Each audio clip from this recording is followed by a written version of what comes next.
తాకట్టులో ఉన్న బంగారాన్ని విడిపించి ఆ రోజున్న మార్కెట్ ధర కట్టి మిగిలిన డబ్బును మీకు అందిస్తుంది కొమ్మూరి గోల్డ్. నమస్తే, నేను ముఖేష్. ఈరోజు మనతో పాటు ఉన్నారు ప్రముఖ ఆధ్యాత్మికవేత్త రాజేశ్వర్ శర్మ గారు. కొత్తపేట భక్తాంజనేయ స్వామి అర్చకులు, స్వామివారి ఉపాసకులు శ్రీ రాజేశ్వర్ శర్మ గారు మనతో పాటు ఉన్నారు. వారిని అడిగి మరిన్ని వివరాలు తెలుసుకుందాం. నమస్కారం గురువుగారు. గురువుగారు, రుక్మిణి కళ్యాణం, ముఖ్యంగా రుక్మిణి కళ్యాణం చేయడం వల్ల నిజంగానే వివాహం అవుతుందంటారు? ఇప్పుడు పెళ్ళి కానటువంటి యువతులు యువకులు ఎవరైనా అనుకోండి, చాలామంది మన ప్రస్తుతం సమాజంలో ఉన్నటువంటి సమస్యల్లో 3 సమస్యలు మనకు ప్రధానంగా కనిపిస్తున్నాయండి. ఒకటి వివాహము, 2 సంతానము, 3 ఉద్యోగం. అవును. ఈ 3టికి సంబంధించినటువంటి సమస్యలు చాలా మార్గాలు ఉన్నాయి దీంట్లో. అంటే ఒక కళ్యాణం చేయాలి, ఒక పెళ్లి కావాలి అంటే చాలా మార్గాలు ఉన్నాయండి. చాలా మార్గాలలో ఒక్కొక్కరు ఒక్కొక్క సాంప్రదాయాన్ని పాటిస్తూ ఉంటారు. ఇప్పుడు మనకు వస్తున్నటువంటి అధిక జ్యేష్ఠ మాసం, అధికం ఫలం లభ్యతని, ఈ అధిక జ్యేష్ఠ మాసంలో చేసేటువంటి కార్యక్రమం ఏదైతే ఉంటుందో ఇది అద్భుతమైనటువంటి రెట్టింపు ఫలితాన్ని ఇస్తుంది. సో ఈ వివాహం కావడానికి గల మార్గాలలో ముందుగా అంటే ఏదైనా కూడా మనకు నవగ్రహ ప్రభావం అనేది ఉంటుందండి. గ్రహాలు భావకుండలిలో కొన్ని స్థానాలలో ఆ గ్రహాలు ఉండాలన్నటువంటి గ్రహాలు కనుక ఉంటే వివాహం ఆలస్యం అవుతుంది. అలాగే సంతానానికి సంబంధించింది కనుక మనం పరిశీలిస్తే, స్త్రీ జాతకాన్ని పరిశీలిస్తే కనుక స్త్రీ జాతకంలో కొన్ని గ్రహాల సాంగత్యం వల్ల ఆ సాంగత్య దోషం ఏదైనా ఉంటే కనుక స్త్రీలకి గర్భస్రావం కానీ జాతకంలో ఉంటుందండి. గర్భస్రావం కానీ లేదా సంతాన యోగం కానీ, పుత్ర సంతాన యోగం కానీ, నిస్సంతాన యోగం కానీ, దత్తపుత్ర యోగం కానీ, ఇవన్నీ కూడా మనం ఆయా గ్రహాల యొక్క స్థితిగతులను బట్టి ఆ ఉండేటటువంటి స్థానాలను బట్టి మనం నిర్ణయిస్తాం. ఇక జాతకాన్ని పరిశీలించిన తర్వాత గ్రహ జపాలు 1, జప తర్పణ దాన హోమాలు అనే 4 భాగాలు చెప్పబడినాయి. అంటే ఒక గ్రహానికి ఇప్పుడు భావకుండలిని పరిశీలించినప్పుడు మనకు కొన్ని గ్రహాలు కొన్ని స్థానాల్లో ఉన్నప్పుడు, ఉదాహరణకు ఒక శని గ్రహం తీసుకున్నాం. శని గనక నీచ స్థానంలో ఉంటే వివాహం ఆలస్యం అవుతుంది. 30 సంవత్సరాలు దాటాల్సి వస్తుంది. 33 సంవత్సరం వరకు కూడా వివాహం కోసం ఎదురు చూడాలి. మరి అప్పటిదాకా ఎదురు చూడాలంటే దానికి ఒక ఉపశమనం ఉంది. శని గ్రహానికి సంబంధించినటువంటి జపం చేయించాలి. ఆయనకు ఒక 19,000 సంఖ్య జపం ఉంటుంది. ఆ జపం గురువు గారి చేత చేయించి నల్ల రంగు నువ్వులు, నలుపు రంగు వస్త్రదానం ఇచ్చిన తర్వాత జపం 19,000 సంఖ్యలో దశాంశము తర్పణం చేయాలి. క్షీర తర్పణం అంటారు. అంటే పాలతో శనీశ్వరుడికి తర్పణం చేయాలి. దీని తర్వాత నల్ల నువ్వులు దానం ఇవ్వాలి. దీంట్లో దశాంశం హోమం చేయాలి. అంటే 1900లలో 10% అంటే 190, 190 సంఖ్యతోని మన నల్ల నువ్వులతో కనుక శనీశ్వరుడికి తిలా హోమం చేశామంటే ఖచ్చితంగా శనిగ్రహ దోషం ఏదైతే ఉంటుంది. ఇప్పుడు చాలా మంది పరిశీలిస్తున్నటువంటి వాటిల్లో 9 గ్రహాల వరకే తెలుసండి. కానీ ప్రతి గ్రహానికి ఒక ఉపగ్రహం ఉంటుంది. ఈ ఉపగ్రహాలలో మెయిన్ గా మాందీశ్వరుడు, మాందిని సాధించడం జాతకంలో ఒక భాగం ఉంటుంది. మాందీశ్వరుడు అని ఒక గ్రహం ఉంటుంది. ఈ మాందీశ్వరుడి దోషం వల్ల కూడా సంతానం కానివ్వండి, లేదా వివాహం కానివ్వండి, ఉద్యోగ స్థిరత్వం, జీవితంలో స్థిరత్వం అనేది కూడా ఆలస్యం కలగవచ్చు. గ్రహాన్ని పరిశీలించిన తర్వాత శాంతి చేయడం ఒక మార్గం. ఇంకా ఇది కాకుండా పాశుపతాలు నిర్వహించడం ఒక మార్గం, కళ్యాణాలు నిర్వహించడం ఒక మార్గం. శైవ సాంప్రదాయంలో అయితేనేమో గౌరీ కళ్యాణం అని చేస్తారు. ఇటు వైష్ణవ సాంప్రదాయం వైపు వస్తేనేమో రుక్మిణి కళ్యాణం అనేది చేస్తారు. సాంప్రదాయం ఏదైనా కూడా కళ్యాణం అనేది కావాలి. కళ్యాణం అంటే శుభాన్ని కలిగించేటటువంటిది అని. ఇప్పుడు మన దేవాలయంలో రుక్మిణి కళ్యాణం అనేది నిర్వహిస్తున్నాం. కళ్యాణం జరుగుతుందా అని అంటే 2 సంవత్సరాల కింద నేను రుక్మిణి కళ్యాణం చేశానండి. దాదాపుగా 16 జంటలకు చేస్తాను. 16 మంది యువతి యువకులకు కలిపి 16 మందికి చేస్తాను. ఒక్కరికి తప్ప మిగతా 15 మందికి వివాహం జరిగిపోయింది. అయితే ఇప్పుడు అధిక మాసం వచ్చింది కాబట్టి మళ్ళీ కలిసి వచ్చింది. హనుమంత దేవాలయం కాబట్టి నేను రుక్మిణి కళ్యాణం చేయాలనే సంకల్పంతో మళ్ళీ రుక్మిణి కళ్యాణాన్ని కూడా నేను నిర్వహించబోతున్నానండి. సో రుక్మిణి కళ్యాణం అని చాలా చెప్తా ఉంటారు. అది ఓన్లీ ఆడవారికి అని, ఆడవారు మాత్రమే రుక్మిణి కళ్యాణం చేస్తే మంచి వరుడు వస్తాడని చెప్పేసి చెప్తా ఉంటారు. మంచి వరుడు, మంచి వధువు ఏదైనా కళ్యాణం. ఇప్పుడు వరుడికి వధువుకి మనం కళ్యాణం చేస్తున్నాం. అంటే రుక్మిణి అంటే పేరులోనే ఉంది కదా అమ్మాయి. రుక్మిణి కళ్యాణం ఉన్నప్పుడు కళ్యాణం అంటేనే ఇద్దరికి జరుగుతుంది, వధువుకి వరుడికి జరుగుతుంది. వధువు శ్రీమన్నారాయణుడు, వధువు లక్ష్మీదేవి. వధువు వరుడు ఇద్దరు ఉన్నారండి ఇక్కడ. వాళ్ళకి చెందినటువంటి ఆ కళ్యాణ ప్రసాదం కానివ్వండి, కళ్యాణ అక్షతలు కానివ్వండి, వీళ్ళు ధరిస్తే కనుక ఖచ్చితంగా అమ్మాయిలకు అబ్బాయిలకి ఎవరికైనా కూడా ఖచ్చితంగా వివాహం జరుగుతుంది. సో ఎన్ని రోజుల్లో జరగచ్చు అంటారు సార్? 70 రోజులు. 70 రోజులు. అంటే చాలామంది అడుగుతారు కళ్యాణం చేయించుకుంటే నిజంగానే పెళ్ళి అవుతుందా, ఎన్ని రోజులలో అవుతుంది? కొంతమందికి ఆ 70 రోజుల తర్వాత కూడా కాకుండా ఉంటుంది. దానికి కారణం ఏమని చెప్పుకోవచ్చు? దానికి కారణము గ్రహస్థితి ఒకసారి పరిశీలించాలండి. జాతకాన్ని గ్రహస్థితి జాతకానికి సంబంధించిన పరిశీలన. ఇక్కడ చూడండి, జాతకం బాగున్నా కూడా వివాహం జరగకపోవడానికి కారణాలలో ఇంటికి సంబంధించిన వాస్తు కూడా ఒక ప్రభావాన్ని చూపెడుతుందండి. ఓకే. వాస్తు ఎఫెక్ట్ కూడా ఖచ్చితంగా ఉంటుంది మనిషి. వాస్తు లేదు. వాస్తు అంటే ఏంటండి? వస్తువుల యొక్క నిర్మాణము. ఓకే. ఏ వస్తువులు ఎక్కడ ఉండాలి, ఇది వాస్తు అంటున్నారు. కొంతమంది ఈశాన్య భాగం బరువు ఉండొద్దు, బరువు ఉండొద్దు, బరువు ఉండొద్దు. బరువు వాస్తు కాదండి. క్లోజ్ చేయడం వాస్తు, మూసేయడం వాస్తు. వాస్తు పురుషుడి యొక్క దృష్టి అంటే ఈశ్వరుడిది ఈశాన్య భాగం. ఆయన భగవంతుడు ఎప్పుడు కూడా పైకి చూస్తాడు, కిందికి చూడడు. ఆయన కిందికి చూసే అలవాట్లేదు. ఈశ్వర స్థానం నుండి ఆయన నైరుతి భాగాన్ని చూస్తాడు. నైరుతి భాగం యజమాని స్థానం ఎందుకు అన్నారు అంటే, ఈ యాంగిల్లో ఉన్నప్పుడు ఇది అంతా కూడా దృష్టి అంతా కూడా యజమాని స్థానాన్ని చూస్తున్నప్పుడు యజమాని గట్టిగా ఉండాలి. ఓకే.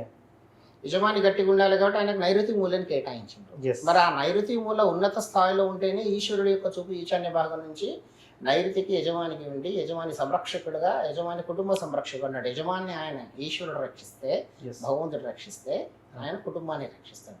మీరు గమనించండి, ఒక కుటుంబంలో 4 ఉన్నారు, భార్య భర్త 2 పిల్లలు ఉన్నారు. ఎప్పుడైనా భర్త ఒక 3 రోజులు బయటికి వెళ్ళాల్సి వస్తే ఆయన బయటికి వెళ్ళినప్పుడు ఈ ముగ్గురు సరిగ్గా నిద్రపోరు. ఆయన ఉన్నా చేసేది ఏమి ఉండదు. ఆయన ఉన్నాడు ఒక ధైర్యం, అంటే కుటుంబ యజమాని ఉంటే అంత ధైర్యం ఉంటుంది. ఆ యజమానిని సంరక్షించేటటువంటి ఈశ్వరుడు. మరి ఈశ్వర స్థానాన్ని మనం మోసినప్పుడు నైరుతి భాగంలో నిరుతుడైనటువంటి ఎవరైతే లోకపాలకుడు ఉన్నాడో, నైరుతి పాలకుడు ఉన్నాడో ఆయన నిద్రలేస్తాడు. ఆయన రాక్షస తత్వం. అందుకని కుటుంబాన్ని బాధపెడతాడు. కాబట్టి ఇది హైట్ ఉండాలి, అది మొయ్యాలి, ఈయన చూపు ఆయన మీద పడితే ఆయన నిమ్మడంగా ఉంటాడు, ప్రశాంతంగా ఉంటాడు అనేటువంటిది. ఈ వాస్తుకు సంబంధించిన దోషం ఏదైనా ఉన్నా కూడా వివాహానికి ఆలస్యం అవ్వచ్చు, ఉద్యోగ ప్రయత్నాలు ఆలస్యం అవ్వచ్చు. అంటే 4 కోణాలలో ఆలోచించాలండి. ఒక రుక్మిణి కళ్యాణం చేయిస్తేనే ఈ కళ్యాణం అయిపోతుంది అని అనుకుంటే దోషాలు అవి లేకపోతే ఖచ్చితంగా అవుతుంది. గ్రహ దోషాలకు సంబంధించినటువంటి జపతపరదాన హోమాలు చేసినా కూడా కళ్యాణం అవ్వడం లేదంటే ఒకసారి వాస్తును కూడా పరిశీలించాలి. అంటే చాలా కారణాలు ఉన్నాయండి. అంటే ఇంతకుముందు మనకు విశాలమైన ప్రాంగణం ఉండేది, ఒక 200-300 గజాలు 500 గజాలు 1 ఎకరం స్థలంలో ఇల్లు కట్టుకుంటాడు. ఇప్పుడు ఏమైపోయిందంటే అపార్ట్మెంట్ కల్చర్ వచ్చేసింది. ఇప్పుడు దీంట్లో మేజర్గా మన ఇంటికి సంబంధించినటువంటి దాంట్లో కనుక శల్య దోషం అనేది ఒకటి ఉంటుంది. శల్య దోషం అనేది ఉంది అని అంటే ఆ ఇంటికి సంబంధించినటువంటి ప్రాబ్లమ్స్ అంటే ఇంటి యజమానులందరూ కూడా బాధపడుతూ ఉంటారు. దానికి కూడా రకరకాల మార్గాలు ఉన్నాయి. మత్స్యంత ప్రతిష్టాపన చేసుకోవడం కానివ్వండి, కొన్ని చిన్న చిన్న రెమెడీస్ ఉంటాయి. ఆ చిన్న చిన్న రెమెడీస్ కనుక మనం ఫాలో అయితే దీనికి సంబంధించిన దోషం ఏదైనా ఉంటుంది. జాతక దోషాన్ని పరిశీలించుకోవడం ఒకటి, శని, కేతువు, కుజుడు, గురువు, తర్వాత చంద్రుడు, వీళ్ళ స్థానాలను పరిశీలించి వీళ్ళు ఏ స్థానంలో ఉండకూడదో ఆ స్థానంలో గనక వీళ్ళు ఉంటే వివాహం ఆలస్యం అవుతుంది. ముందు దానికి శాంతి చేస్తే బహుశా రుక్మిణి కళ్యాణం వరకు కూడా వీళ్ళు రావాల్సిన అవసరం ఉండదు. ఇక ఏ దోషం తెలియనప్పుడు మనం చేసేది ఏంటండి అంటే ప్రదోష పూజ. ప్రదోష పూజ అంటే పరమేశ్వరుడు ప్రదోష కాలంలో ఆచరిస్తే అన్ని గ్రహ దోషాలు పోతాయి. సరే, మనకు ఉన్నటువంటి రకరకాల మార్గాల్లో జాతకరీత్యా గ్రహ దోషాలు, జపాలు, తర్పణ దానాలు, అలాగే హోమాలు, వీటన్నిటితో ఒక భాగం రుక్మిణి కళ్యాణం. రుక్మిణి కళ్యాణం చేస్తే మాత్రం అంటే నేను ప్రాక్టికల్గా నేను చేశాను కాబట్టి, గతంలో నేను చేశాను కాబట్టి ఖచ్చితంగా ఫలితం అనేది ఉంటుంది. ఒక్క రుక్మిణి కళ్యాణం చేయగానే ఇంకా అవ్వడం లేదు అని అంటే ఇంక కొంచెం గ్రహస్థితిని పరిశీలించుకోవాలి తప్ప ఈ కార్యక్రమాన్ని నేను తీసుకోకూడదు. ఏం చేస్తారంటే ఏం చేసినా ఏమైతలేదు, ఏం చేసినా ఏమైతలేదు అంటే ఇప్పుడు చాలామంది జాతకాలు చెప్తుంటారు. దేవాలయానికి చాలామంది జాతకాల కోసం వస్తూ ఉంటారు. కొంతమంది ఏమో 1-2 సార్లు కండక్ట్ అయిపోతారు, మర్చిపోతారు. కొంతమంది ఏంటి అంటే ఇంకో 2-3 దోషాలు అట్లా పరిశీలిస్తూ వస్తున్నప్పుడు వాళ్ళందరికీ సక్సెస్ఫుల్గా ఉద్యోగ స్థితి కానివ్వండి, తర్వాత దాంపత్య స్థితి కానివ్వండి. ఒక ఆయన వచ్చాడు, ఆయన 8 సంవత్సరాల నుంచి సంబంధాలు వెతుకుతా ఉన్నాడు, కుదురుతలేదు. ఆయన మీడియాలోనే పనిచేస్తాడు. ఆ మీడియా ఛానల్ పేరు చెప్పాను కానీ ఆయన మీడియాలోనే పనిచేస్తాడు. వచ్చాడు, ఉంగరం చేయించి ఆయనకు స్పెసిఫిక్గా ఆయన జాతకరీత్యా ఉంగరం చూసాం, పెట్టాం, జపాలు చేసాం. అంటే నాకు కాంటాక్ట్లోకి రాలేదు. నేను అనుకున్నది ఏంటంటే మేబీ పని అవ్వలేదేమో, అందుకే కాంటాక్ట్లోకి రాలేదు. 1.5 year తర్వాత అనుకుంటాను కాల్ చేస్తాడు. కాల్ చేసి గురువుగారు ఎలా ఉన్నారు, ఏంటంటే బాగున్నాను, ఎలా ఉన్నావా అని అంటే బాగున్నాను, మిస్సెస్ డెలివరీ అయింది, బాబుని ఎప్పుడు ఇంటికి తీసుకొచ్చుకోవాలని అడిగినాను. అంటే ఏంది చెప్పలేదు, ఏంది మన నాకు పెళ్లి సంగతి అంటే, మీ దగ్గర నుంచి వచ్చాక 1 వారం రోజుల్లోనే పెళ్లి సెటిల్ అయిపోయింది, 22 రోజులలోనే మొత్తం పెళ్లి అయిపోవడం అదంతా కూడా చాలా స్పీడప్ అయిపోయింది. ఈవెన్ నేను మా కొలీగ్స్ కూడా చెప్పేటంత టైం నాకు దొరకలేదు గురువుగారు, ఆంధ్ర వైపు వెళ్ళాల్సి వచ్చింది. అంటే అంత స్పీడ్గా కూడా రిజల్ట్ వచ్చేది. నేను 2016 సంవత్సరంలో ఓకే. హనుమత్ సర్వసేవలు అని చేశానండి. ఆ సమయంలోనే హనుమత్ సర్వసేవలు చేసిన నెక్స్ట్ డేనే శ్రవణ నక్షత్రం కలిసి వచ్చింది. శ్రవణ నక్షత్రం రోజున దాదాపుగా ఒక 14 మంది జంటలకి నేను సంతాన పాశుపతం చేశాను. ఓకే. సంతాన పాశుపతం చేసి దాంట్లో ఒక్కరికి తప్ప మిగతా 13 మందికి సంతానం కలిగింది. ఆ తర్వాత అప్పటి నుంచి నేను ఇప్పటి వరకు దాదాపుగా 52 మందికి 58 మందికి 2 ముగ్గురికి తప్ప మిగతా వాళ్ళందరూ కూడా సంతానం కలిగింది. ఒకరికైతే తెల్లారే కన్సీవ్ అయిన వాళ్ళు ఉన్నారు. ఓ సూపర్. తెల్లవారే కన్సీవ్ అయిన వాళ్ళు ఉన్నారు. వాళ్ళందరూ కూడా ఎప్పటికీ వాళ్ళ పిల్లల జాతకాలు రాయించుకోవడానికి దానికి వస్తుంటారు. ఇదంతా కూడా క్షేత్ర మహత్యంగా భావిస్తానండి. అంటే ఆ దేవాలయ ప్రాంగణంలో ఉన్నటువంటి గొప్పతనం, అక్కడ ఒక వైబ్రేషన్ ఉంటుంది. మీరు దేవాలయంలోకి అడుగు పెట్టగానే ఒక పీస్ఫుల్గా ఉందండి అనే మాట చాలా మంది భక్తులు మాట్లాడడం నేను విన్నాను. పైగా 35 సంవత్సరాల నుంచి ఒక దేవాలయంలో సహజంగా ఒక గవర్నమెంట్ ప్రభుత్వ ఉద్యోగం అయితే తప్ప స్థిరంగా ప్రైవేట్ వాళ్ళు ఎవరు కూడా, అందులో అర్చకులు ఎవరు కూడా దేవాలయంలో స్థిరంగా ఉండరండి. సంవత్సరం 2 సంవత్సరాలు 3 సంవత్సరాలు కాగానే మారుతూ ఉంటారు. అని స్వామివారితో నాకు ఉన్నటువంటి అనుబంధము. అంటే ఇప్పుడు నేను స్వామివారు అద్వైతంలో ఉన్నాం అనుకోండి, అంటే నేనే స్వామి స్వామి నేనే అనే భావంలో ఆయనతో అలౌకిక ఆనందంలో ఉన్నాను కాబట్టి రుక్మిణి కళ్యాణం చేయాలనేది నాకు ఒక ఆలోచన, స్వామివారి సంకల్పమే అనుకోవాలి. అయితే ఈ రుక్మిణి కళ్యాణానికి కూడా ఇంకా నాకన్నా పెద్దవాళ్ళు ఉంటారు కాబట్టి సిద్దిపేటలో స్థానిక పురోహితులు ఉమాపతి రామేశ్వర శర్మ అని, ఆయన సిద్దిపేటలో చాలా మంచి అద్భుతమైనటువంటి ప్రవచనకర్త. అలాగే ఆయన ఎన్నో ప్రతిష్టాపన కార్యక్రమాలు నిర్వహించారండి ఆయన. అలాగే సోమయాజుల రవీంద్ర శర్మ అని, ఆయన సహస్రాధిక చండీ యాగకర్త ఆయన. అలాగే లలిత అమ్మవారి క్షేత్రాన్ని ఇక్కడ మెదక్ జిల్లా తూప్రాణం దగ్గర ఎద్దు మైలారం అనేది ఉంటుంది, ఆ ఏరియాలో ఆయన లలితాదేవి అమ్మవారిని నిర్మించారు. అలాగే యామవరం వెంకటేశ్వర శర్మ గారు మా మేనమామ, వాళ్ళ తండ్రి అంటే మా తాతగారు వాళ్ళ తండ్రి వీళ్ళందరూ కూడా దేవి ఉపాసకులు. ఓకే. అంటే మా తాత వాళ్ళ తండ్రి అయితే డైరెక్ట్గా అమ్మవారితో సంభాషించేవాళ్ళండి. ఆయన ఊరికి 3 కిలోమీటర్ల అడవుల్లో ఉండేవాడు ఆయన. ఓకే. ఆ మధ్యాహ్నం సూర్యుడిని చూసుకుని మా అమ్మమ్మ ఆయనకి భోజనం తీసుకుని వెళ్ళేది. ఆ టైంలో ఆయన ఆ దారిని అంతా స్తంభింపజేస్తాడు. 3 కిలోమీటర్ల దారిని అంటే ఎట్లాంటి జంతుజాలం ఏమి రాకుండా కూడా స్తంభింపజేస్తాడు. అంత ఉపాసన బలం అండి. ఆయన సర్ప సూక్తం చదివితే నాగపాములు నిలబడేవాట తోక మీద.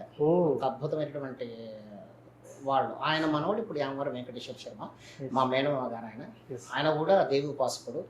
ఆయన కూడా మంచి బిరుదులు ఉన్నాయి. ఆయన 3000 దేవాలయాలకు ప్రతిష్టాపన చేస్తున్నారు. Super super. వీళ్ళందరి ఆధ్వర్యంలో మా దేవాలయంలో కళ్యాణం చేయాలనేది ఒక అద్భుతమైన సంకల్పం. సో మొత్తానికి రుక్మిణి కళ్యాణం వల్ల ఎటువంటి ఫలితాలు ఉంటాయి, పెళ్ళి అనేది జరుగుతుందా జరగదా అనే అంశం మీద చాలా చక్కటి వివరణ ఇచ్చారు గురువు గారు. ధన్యవాదాలు.